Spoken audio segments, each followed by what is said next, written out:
那你可以听 podcast 啊，你可以看国外的新闻啊，你可以干嘛？你把通勤时间利用起来，甚至可以换到钱。比方说，它能够让你在本业上更具竞争力，它能够让你在职场上的管理能力更加精进，那能够换到实质的好处，有这个成就感以后，那你这段通勤时间就不是浪费嘛，对不对？就不是啊。好，那此时通勤1个小时会怎么样？此时就叫做不怎么样，那就 OK 啊，又刚好搭到这个小换大旧换新，蛋白换蛋黄剧本，整个就顺畅起来了。所以我会很提倡说搭乘大众交通运输工具，为什么？因为出事情国家会赔嘛，对不对？那你自己开车、骑车，尤其是骑车，假设你上班5年啊，骑车通勤1个小时或半个小时，没有不好，你也很辛苦，但问题就是你中间不能做事情，你不能滑手机，你不能干，你搭捷运你站着你都可以滑手机。通勤1个小时真的值得吗？如果你的通勤方式是这样，我告诉你绝对值得。先说结论如果你去工作通勤可以用大众交通运输工具，我就觉得可以，因为可以滑手机做事情。嗨，我是买房阿元，订阅买房阿元，我先终于老了，有房也有钱。我们在上一支影片聊了买预售屋来投资房地产好不好？如果你还没看的话，可以看一下。那今天我想跟你讨论花1个小时通勤，这个值得吗？这是我看到的新闻来，我来念标题给你听。买桃园搭捷运通勤台北，极度愚蠢，实测预1个小时，撑下去是关键还是很省。这标题有点长啦那简单讲一下，就是现在很多人都怎样，台北上班，然后他买在哪里？桃园对，现在桃园青埔很夯嘛，然后就有网友在痛批，这样通勤至少1个小时，为什么要把终身积蓄都压下去一个通勤1个小时的地方？我会说这个话的人就有点不食人间烟火了，对不对？买得起忠孝复兴，那你怎么会去买桃园青埔？那也有一派讲法叫做，对啊，你可以租房子啊，但是你一直租，这个租金啊，就是你消费掉的，它不会在未来产生任何回报嘛，不如去买一个远一点的房子，跟租金差不多，我来缴房贷，那房子是我的，对不对？那而且啊，你租房的话，你的租屋条件还会随着年龄这样越来越差你现在台北桃园通勤搭高铁真的很快啊。对啦，搭高铁是真的比较贵，但是也有什么定期票、回数票嘛。而且就算它贵，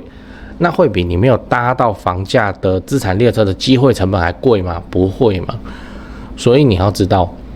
大众交通运输能到就可以考虑通勤我们之前有一集节目有讲过类似的题目，我记得应该是讲说多20分钟通勤来住大一点的房子，这个值不值得？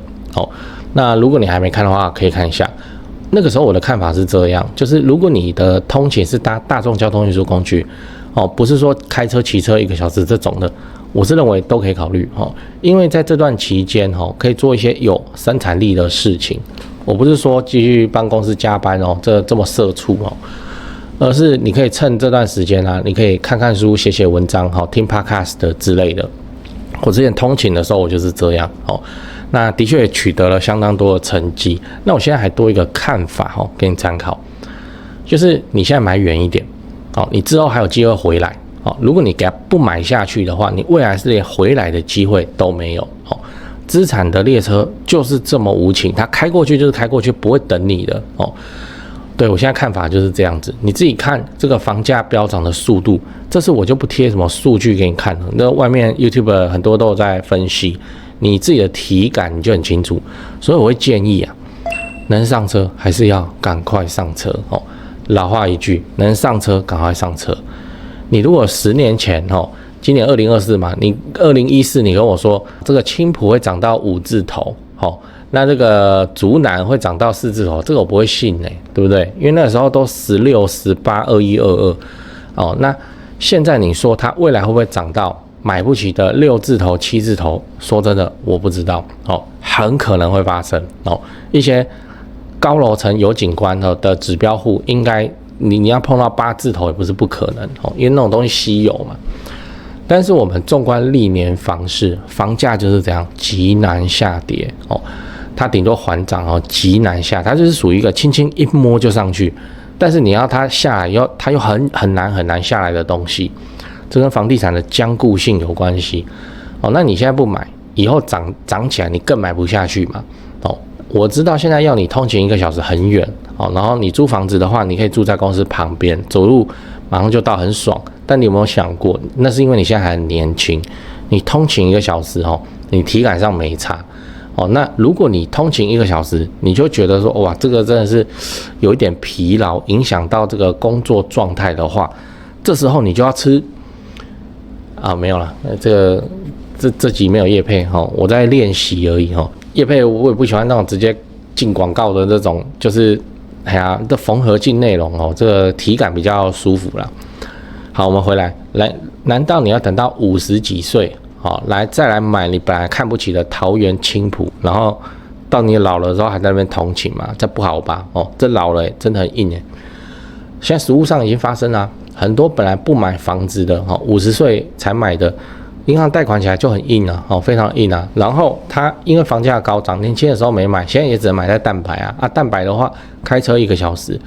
这个是你想要过的中老年生活吗？绝对不是吧？那你为什么不考虑一下买远一点？先把它买起来啊，到时候来个小换大旧换新你就会有机会换到更接近蛋黄区的房子。那等你50几岁的时候，也不用通勤的那么辛苦。所以现在我会建议你如果你有体力通勤，那买远一点远一点。在现在这个阶段，这绝对是一个可以接受的选项。好，讲完了我们今天讲花1个小时通勤值得吗？那我先跟你分享了一个新闻，就是一个网友在酸那些买桃园青埔然后通勤到台北上班的人都很白痴为什么要花一辈子的积蓄然后去通勤1个小时？那我的看法是这样如果你的通勤是大众交通运输工具，那你就可以考虑啊，因为你可以有效利用通勤的时间来增加自己的产值就是把那个通勤时间。我为什么特别强调大众交通运输工具？因为可以滑手机那现在手机已经变成除了娱乐以外，就是生产力工具你可以做很多事情来拉高你自己的生产力。这个我在八卦的时候我分享一下。好，那现在房市在大涨如果你的体力能够支撑，你的确是可以考虑就买远一点通勤因为你现在买了就是可以搭到财富膨胀的列车。日后怎样？透过小换大旧换新有机会换回蛋黄如果你现在没有买，那这件事情蛋黄区房地产就跟你没有关系。5年后、10年后，你可能连当初看不上眼的房子，其实都已经买不起了。所以不如这几年怎样辛苦一点，反正足够年轻嘛，还有体力来通勤，不要等到50、60岁还要通勤1个小时到时候那个才叫辛苦对。我先告诉你3个东西第一，我的付费会员频道1个月月付250这个欢迎加入直接抄我做的房地产作业就好了，这不香吗你自己去看会员影片的封面，讲的议题都比平常的影片猛上好几节那会员的问题我也会认真回答不是会员我就简单回答，这拍谁这没办法，这个问题实在太多了。好啦，第二个，自产高雄买房阿元观众专用赖，这个是我长期配合的房仲店台湾房屋美术之星店，这个不赘述了，以前的片尾都讲过。反正已经有超过2000位观众加他们也超过50几位观众跟他们买高雄低总价自产的房子你也可以加他们他们会不定期的 po 自产用的房子好，那他们的赖 ID 是小老鼠勾勾勾勾勾5个勾小老鼠勾勾勾勾勾。第3个，自产台北新北买房阿元观众专用赖，刚刚讲高雄的吧现在台北新北的专用赖如果你是钟情于台北市、新北市房地产的朋友，那你就加这个赖这个是我台北市房地产的前辈。当然啦，台北市的本金门槛就很高你自备要超过500万，这个就是常态那你就自己加入以后跟助理去描述你的需求吧他的赖 ID 是小老鼠掰台北BUYTAIPEI 小老鼠买台北，这样讲八卦讲八卦。游戏王你有没有看过游戏王嘛，游戏王里头它有一集的战斗就在讲说这样牺牲2间蛋白作为祭品，召唤1间蛋黄那一集就主要就在讲这个，对，很合理啊。你年轻的时候你买个蛋白，然后3年5年后还有钱你就再买1间2蛋白换1蛋黄，这件事情是做得到的我说明给你听，就是说2蛋白你要1蛋白换到1蛋黄可能也可以，但是会变成说你怎么样，你很硬，你缴贷款缴起来很硬。以现在蛋黄台北市来说3500好了，如果你只准备要2层头期款，你敢买吗？你买下去以后，你的贷款你缴得出来吗？对啊。但是如果是透过2蛋白1蛋黄我假设这2蛋白，一间买在板桥，一间买在新庄，然后经过一次大涨以后，你把板桥新庄的卖掉，你可以怎样？你到时候手上现金可以超过2500万。此时台北那个卖你3500万，你还是要贷款1000万，这你就敢买了，对不对？就是这种技法，这叫做牺牲2间蛋白做祭品，召唤1间蛋黄。游戏王那一集主要就是在讲这个。对，所以我真的是推荐能上车就要上车。财富的膨胀资产在膨胀真的很猛烈啦。你一错过，就基本上追都追不上我说追别人追都追不上，所以我才会推荐说能上车还是要上车。通勤就通勤嘛，你为什么会不喜欢通勤？我认为的原因是这样，就是因为那一段时间对你来说是浪费的浪费的。好。所以才会想要什么走路2分钟上班这种，那我们就让它不要变成浪费不就好了，对不对？我以前通勤要1个小时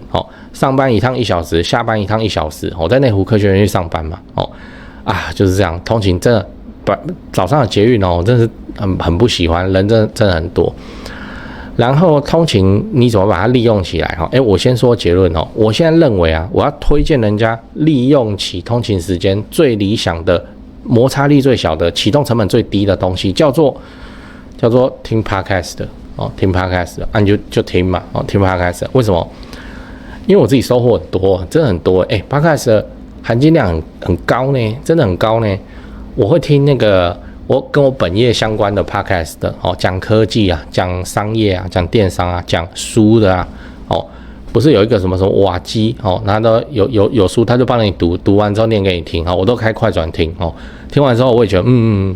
这本书讲的很有道理跟我想的一样。好，然后本业相关商业相关的因为我客户都会问很多什么你们这个系统有没有 AI 什么的。对啊，那 AI 是什么我自己也搞不太清楚所以我就听 podcast 的。有一个 podcast 嘛，那个叫科技浪科技浪很屌真的是很不错呢，硬邦邦以那个科普节目来说，他做的不怎么样因为内容真的很硬，然后讲话这个英文夹杂可是他给的东西确实很新，有够新的那这个也对我在掌握这个本业至少我被客户问的时候，我不会被问到嘛，然后他就会觉得还不错你们公司很专业，这样连这种东西我在问什么自己都不知道，你还答得出来那再来是房地产也有那个 podcast 的但是好少，数量好少。我知道有那个什么，我告诉你，我现在不喜欢那个房地产 podcast 的节目制作方向的问题在哪里这我个人问题反正我这个也没业配我就分享我的看法，就是他们一看那个视角都整个台湾就没有在一个当地地区生根，然后去分析行情或者是什么的。你对就一次来个整个台湾，然后第一个他讲到苗栗的时候，我就觉得关我屁事然后他讲到高雄的时候，那个行情又不清不楚的像我嘛，我主要就是在讲那个高雄房地产。我认为像我这种的 podcast 还太少了我为什么是 podcast？ 是因为你这个影片我也会就音轨，我就放到 podcast 的嘛就是这样。太少了。房地产本来就是个很在地的东西像我都做高雄，你现在突然问我新竹，我也答不出来真的是这样。那我们大概都累积在可是你问我高雄你只要不是问我什么纳马夏区、湖内那种奇怪的地方的话，我应该都算相当了解这边的行情。对，所以就是房地产很在地，可是那些 podcast 一讲就是整个台湾，这个是让我比较不满意的地方那希望日后还会多几个那种专门分析当地区域行情的，这样子我认为帮助会非常的大。回来讲就是把通勤时间利用起来。我说了，启动成本最低、摩擦力最低的方式就是听 podcast 你可以参考看看我看那个上班的时候，我看很多女生都在追剧追剧，男生的话很多手机都拿横的，就这样都拿横的，然后干嘛打电动对不对？他的今日任务怎样的，通勤的时候就把它打一打也不错女生追剧，男生打电动那你可以听 podcast 你可以看国外的新闻你可以干嘛？你把通勤时间利用起来哦，甚至可以换到钱。比方说，它能够让你在本业上更具竞争力，哦，它能够让你在职场上的管理能力更加精进，哦，那能够换到实质的好处，有这个成就感以后，那你这段通勤时间就不是浪费嘛，对不对？就不是啊。好，那此时通勤1个小时会怎么样？此时就叫做不怎么样，那就 OK 啊，又刚好搭到这个小换大旧换新、蛋白换蛋黄剧本，整个就顺畅起来了哦。所以我会很提倡说搭乘大众交通运输工具，为什么？因为出事情国家会赔嘛，对不对？哦，那你自己开车、骑车，尤其是骑车，假设你上班5年啊，骑车通勤1个小时或半个小时。没有不好哈，你也很辛苦，但问题就是你中间不能做事情，你不能滑手机，你不能干嘛？你搭捷运，你站着你都可以滑手机；你搭公车，你搭那个国道客运，你都可以做事情，滑手机，听 podcast 的，然后写一些文章，用手机写就好。我很多那个本业比较专业的文章，我是用手机在写。好，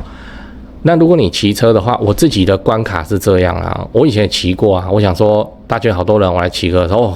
真的，我一想到未来3年我出1次车祸就好了，1次就好了那我就掰了，所以我就不敢了然后又下雨，然后天气很冷的时候啊，真的很难处理啊，那就是搭捷运，然后捷运的时候手机现在是生产力工具了，那你就把它利用起来。你可以先从 podcast 开始，